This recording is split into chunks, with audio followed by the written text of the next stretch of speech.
सादतमंद बेटा झुक गया फरमाने बारी पर। सादतमंद बेटा झुक गया फरमाने बारी पर। ज़मीनो आसमां हैरान थे इस इताअत गुजारी पर। और ये फैज़ाने नज़र था या कि मकतब की करामत थी।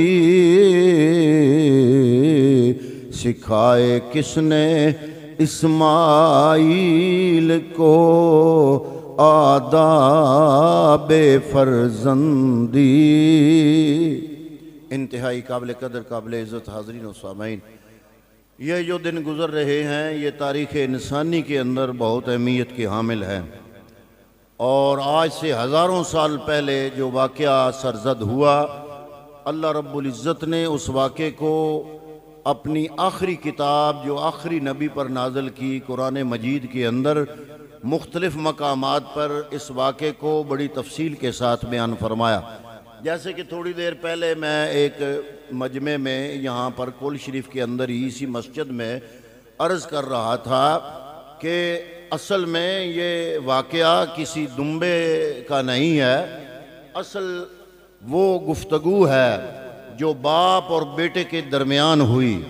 और अल्लाह रब्बुल आलमीन ने उस गुफ्तगू पर खुश होते हुए उनकी सुन्नत को इस कदर ज़िंदा कर दिया कि उसके बाद कितने अम्बिया आए, कितनी किताबें आईं। जैसे मैं पहले अर्ज़ कर रहा था कि हज़रत इब्राहीम अलैहिस्सलातु वस्सलाम आपको अल्लाह ताला ने हज़रत इस्माइल बेटा जो अता किया वो भी पिछली उम्र में दिया।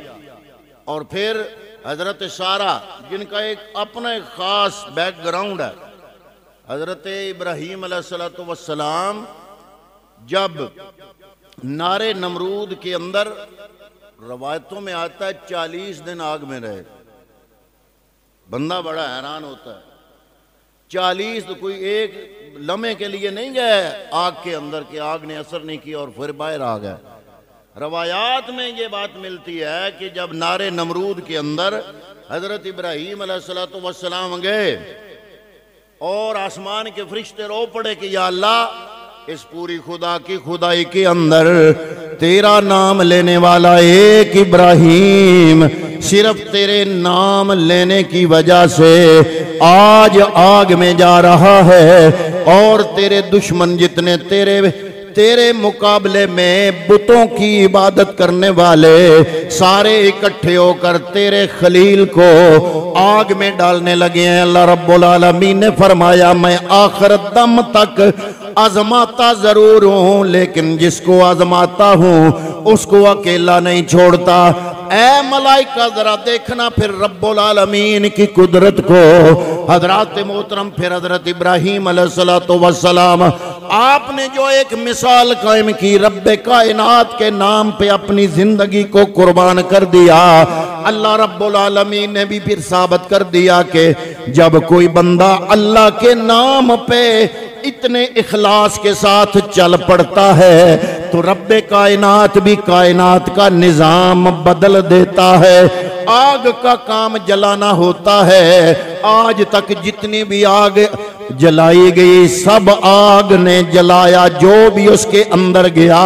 आग की फितरत है, आग का मिजाज है, आग की तबीयत है जलाना। लेकिन इब्राहीम अलैहिस्सलाम जब अल्लाह सच्चे के हो गए, अंदर बाहर से हो गए, अपना इखलास दिखा दिया तो रब्बे कायनात ने भी कायनात के सामने ज़ाहिर फरमा दिया कि जो इस तरह मेरा हो जाता है फिर उस बंदे के लिए मैं अपना निज़ाम कुदरत भी तब्दील कर देता हूँ।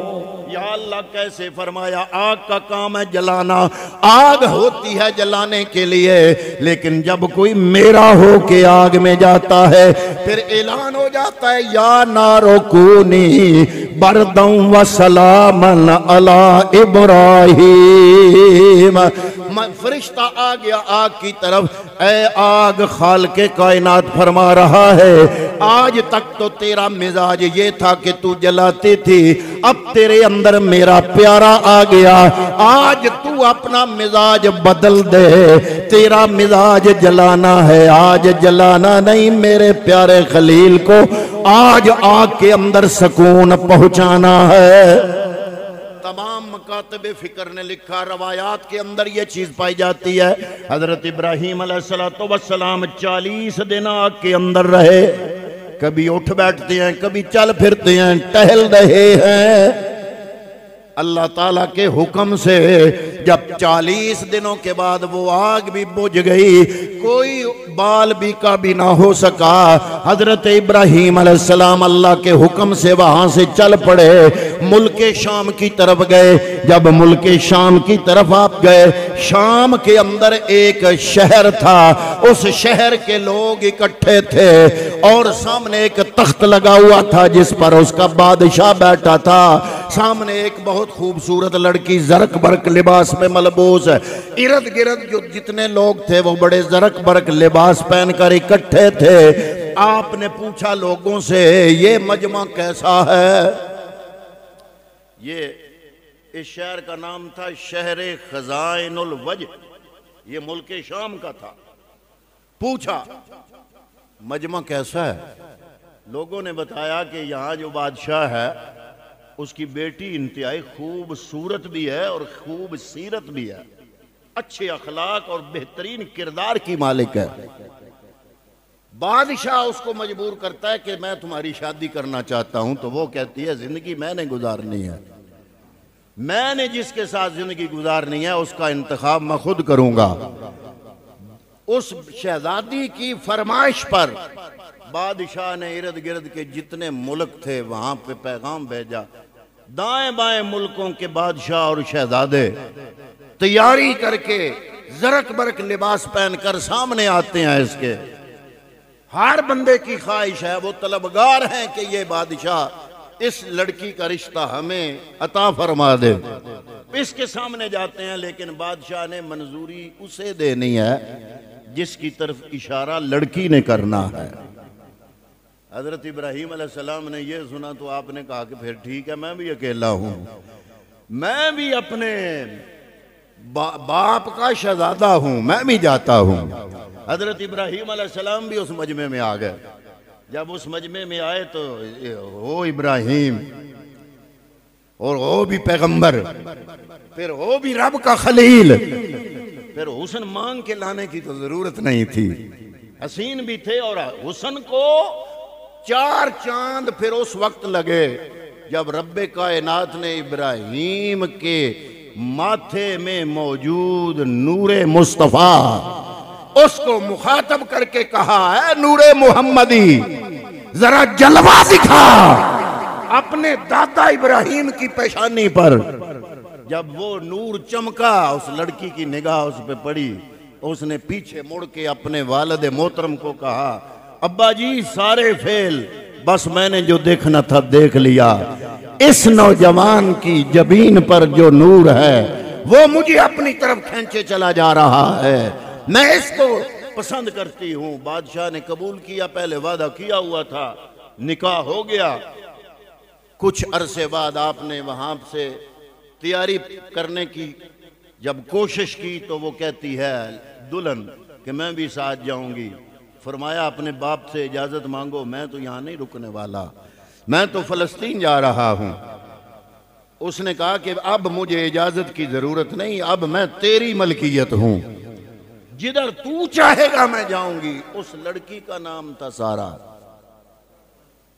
उस दुल्हन का नाम, वो कोई आम नहीं थी, वो भी बादशाह की शहजादी थी, उसका नाम था सारा। फिर सारा के बारे में मैंने पहले कुल शरीफ के मजमे में आपकी खिदमत में अर्ज कर दिया कि अगर दुनिया में कोई औरत नबी बन के आना ही होती तो हजरत सारा नबी होती, क्योंकि नबुव्वत के सारे औसाफ, तमाम कमालात हजरत सारा के अंदर मौजूद थे।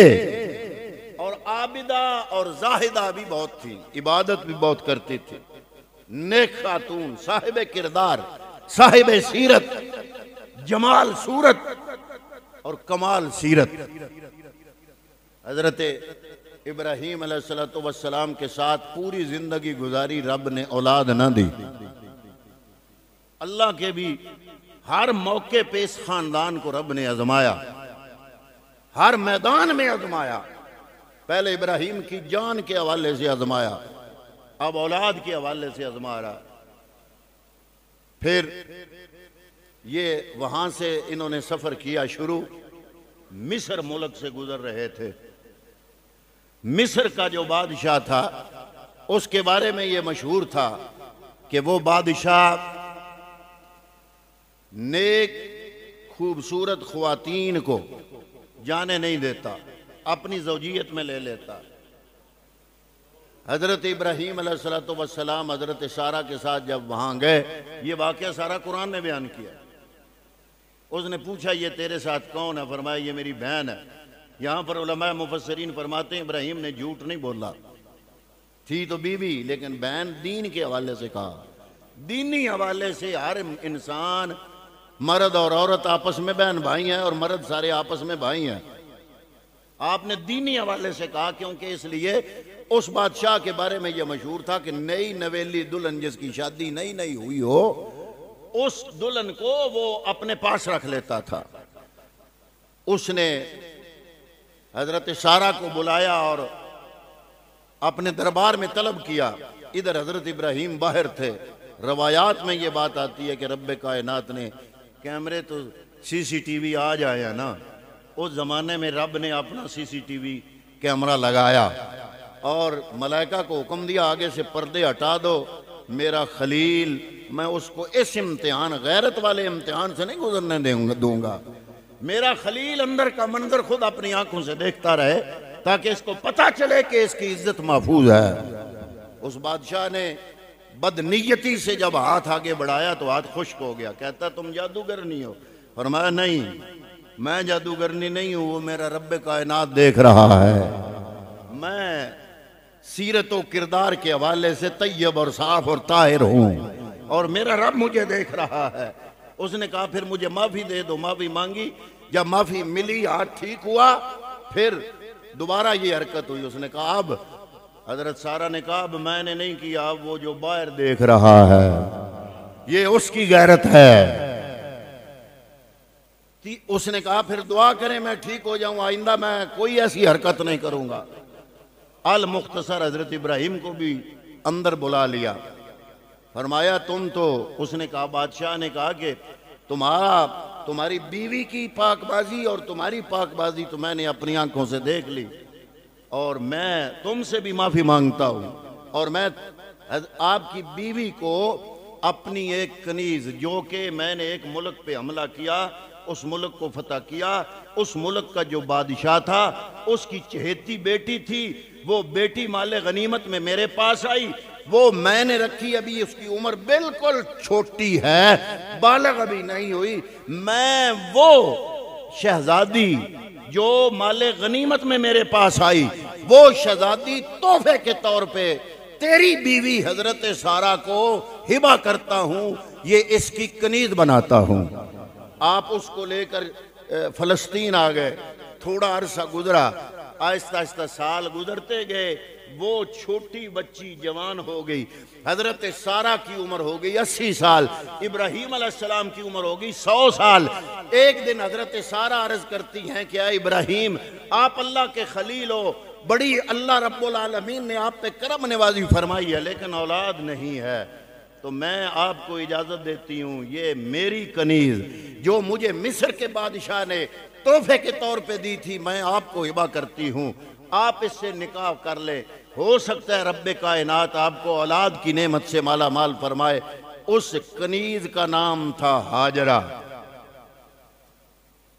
और हजरत इब्राहीम अलैहिस्सलाम को अल्लाह रब्बुल आलमीन ने बेटे जैसी नेमत अता फरमाई।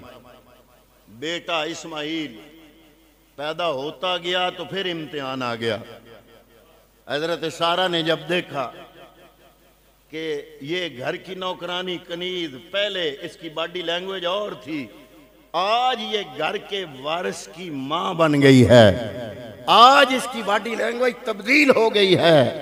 तो ये कनीज हो के आज मेरे घर में ये लहजा, इस लहजे से चले, इस लहजे से बोले, गैरत आई ना। तो अल्लाह ने हुक्म किया, ऐ इब्राहिम प्यारे मेरे हो, लेकिन सारा का भी मेरी बारगाह में बड़ा मकाम है। सारा को मैं तकलीफ नहीं देना चाहता, जैसे सारा कहती है ऐसे करो। पूछा, सारा तुम्हारी क्या ख्वाहिश है? फरमाया, मेरी ये ख्वाहिश है कि माँ बेटे को जंगल बियाबान में छोड़ाओ। जंगल बियाबान में ये एक और अलग इम्तिहान। लेकिन अल्लाह के पैगंबर जब इम्तिहान देते हैं तो पीछे हिकमत क्या होती है। अगर इब्राहिम ये इम्तिहान न देते तो मक्का कैसे आबाद होता? मक्का तो उस वक्त चटियल मैदान था।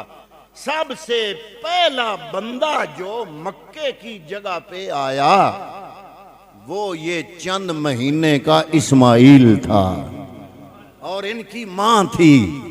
इनको हजरत इब्राहिम अलैहिस्सलाम ने उधर बिठाया और आप वापस हुए।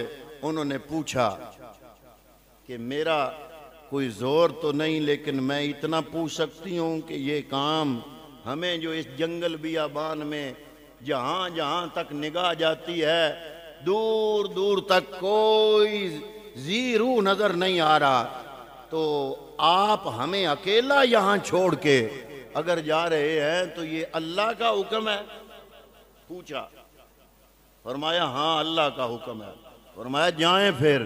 अगर मेरे अल्लाह का हुक्म है तो मुझे अल्लाह पे यकीन है कि मेरा अल्लाह मुझे तन्हा नहीं छोड़ेगा, मुझे ज़ाया नहीं करेगा। हज़रत इब्राहीम अलैहिस्सलाम इस तरह वापस आए। फिर बाकी बात मैंने आपकी खिदमत में पहले अर्ज कर दी कि जब हज़रत सारा के दिल में ये कलक हुआ तो फरिश्ता आ गया। उसने आके अर्ज किया कि अल्लाह फरमा रहा है कि ऐ सारा तुम भी परेशान ना हो, एक बेटा रब्बुल इज़्ज़त तुम्हें भी अता करने वाला है। तो बड़ी हैरान हुई कि जनाब जब जवानी थी तो बेटा नहीं आया, अब बेटा आ गया, वजह क्या है? या अल्लाह इसमें तेरा राज क्या है? फरमाया, रब ये बताना चाहता है कि रब आजमाता जरूर है लेकिन अता भी जरूर फरमाता है। जब इंसान अल्लाह पे तवक्कल करता है तो रब्बे कायनात फिर उसको अकेला नहीं छोड़ता, करम नवाजी की इंतहा फरमा देता है। अल्लाह ने फैसला कर लिया है बेटा होगा। बेटे का नाम भी रब ने चूज कर दिया है, उसका नाम इसहाक रखना। इसहाक आया, इसहाक को अल्लाह ने बेटा दिया। याकूब आए, याकूब का लकब इसराइल है। इसराइल याकूब का लकब। और बनी इसराइल जितने नबी आए सैकड़ों के हिसाब से, बनी इसराइल का पहला नबी, बनी इसराइल का पहला नबी यूसुफ, जो हजरत याकूब का बेटा था यूसुफ। बनी इसराइल के सैकड़ों अंबिया, पहला नबी यूसुफ। बाकी 11 भाई उस वक्त तो दाएं बाएं थे लेकिन रब ने उनकी तौबा कबूल की, उनकी औलाद से दीगर अंबिया का सिलसिला चलाया। वो सारे बनी इसराइल के तौर पे मशहूर हुए। इसराइल लकब है याकूब का, इब्राहिम दादा है हजरत याकूब का। तो गोया ये जितने अंबिया हजरत इब्राहिम के बाद आए उनका दादा हजरत इब्राहिम अलैहिस्सलाम है। और रब्बुल आलमीन ने हजरत सारा जो कि जिनकी उम्र 80 साल से ऊपर थी उनको जो बेटा दिया, सारी अंबिया की लड़ी उसी बेटे से रब्बुल आलमीन ने चलानी थी। अल्लाह की बारगाह में मंजूर ही यही था, इसलिए अल्लाह रब्बुल आलमीन ने उनको भी महफूज रखा। फिर जब हजरत इब्राहीम अलैहिस्सलाम कुछ सालों बाद बेटे को मिलने के लिए आए, उस वक़्त कुरान मजीद ने उसका जो नक्शा अपने अल्फाज में बयान किया। फलम्मा बलगा माअहु साया क़ाला या बुनैया, जब वो लड़का चलने फिरने के काबिल हो गया तो फिर इब्राहिम को ख्वाब आया कि प्यारी शय अल्लाह की राह में कुर्बान कर। अब अंबिया का ख्वाब वही होता है, हमारा ख्वाब और है। सुबह उठे, सैकड़ों ऊंट जो है वो अल्लाह की बारगाह में कुर्बान कर दिए। फिर ख्वाब आया, ये 8 ज़ुल्हज थी और 9 को फिर ख्वाब आया कि प्यारी शय मांगी है, प्यारी। फिर सोचते हैं कि प्यारा तो इस्माइल ही है। सुबह उठे तो इरादा कर लिया कि अल्लाह ने मांगा तो इस्माइल को ही है, इसलिए इसे यौम उर्फा कहते हैं। उर्फा का माना है पहचानना, पहचान का दिन। अल्लाह के हुक्म को इब्राहिम ने पहचान लिया, उस पहचान की निस्बत से ये यौम उर्फा बना। रात सोए तो फिर ख्वाब आया, ऐ खलील मैंने प्यारी शय मांगी है। सुबह उठे तो ये जुमला बोला इस्माइल के साथ, जो वही बना के रब ने कुरान की सूरत में बयान किया। फरमाया फलम्मा बालगा मा उस्साया क़ाला या बुनय्या इन्नी अरा फिल मनामि अन्नी अज़बहुका फंज़ुर माज़ा तरा। मैंने ख्वाब में देखा है मैं तुम्हें ज़बह कर रहा हूं, अब बता तेरा क्या ख्याल है। बाप था ना, बेटा था बड़ा प्यारा, और पिछली उम्र में बेटा मिला था सारी कायनात से प्यारा, तो वाज़े लफ्जों में बयान नहीं किया, ख्वाब ही बयान किया कि बेटा भी तो नबी है ना, खुद ही समझ जाएगा। बेटा या बुनैया इन्नी अरा फिल मनामे, मैं वही बात जो मैंने आगे कुल शरीफ के मौके पे कही कि हमें तो सिर्फ दुम्बा नजर आता है, असल कुर्बानी वो है जो बाप और बेटे की गुफ्तगू है, वो है जो रब्बे कायनात उस गुफ्तगू का नक्शा क़यामत तक के लिए हर साल के लिए ताज़ा करना चाहता था। असल बात वो गुफ्तगू है। तो बाप फरमाते हैं कि बेटा इन्नी अरा फिल मनामे अन्नी अज़बहुका फंज़ुर माज़ा तरा, मैं ख्वाब में तुम्हें अल्लाह के नाम पे ज़बह कर रहा हूं, बता तेरा क्या ख्याल है। क़ाला या, अब वो बेटा भी फिर बेटा इब्राहिम का था, नाम इस्माइल था। अर्ज की उन्होंने जो जवाब दिया अल्लाह ने वो भी वही की सूरत में कुरान में बयान किया। अर्ज किया या अबा तिफल, ए अब्बा जी लंबी चौड़ी बात करने की जरूरत नहीं, तिफअल मा तो उमारो सताजे दोनी, जो तुम आपको हुक्म मिले आप कर गुजरिए, इंशाअल्लाह मिनस साबिरीन, मैं सब्र करूंगा, मैं हरकत नहीं करूंगा। अगर रब ने मेरी जान मांगी है तो मैं एक जान नहीं ऐसी हजारों जानें रब्बे कायनात की बारगाह में कुर्बान करने के लिए तैयार हूं। इसीलिए डॉक्टर इकबाल ने कहा था ये फैजान नजर था या कि मकतब की करामत थी, सिखाए किसने इस्माइल को आदाब फर्जंद।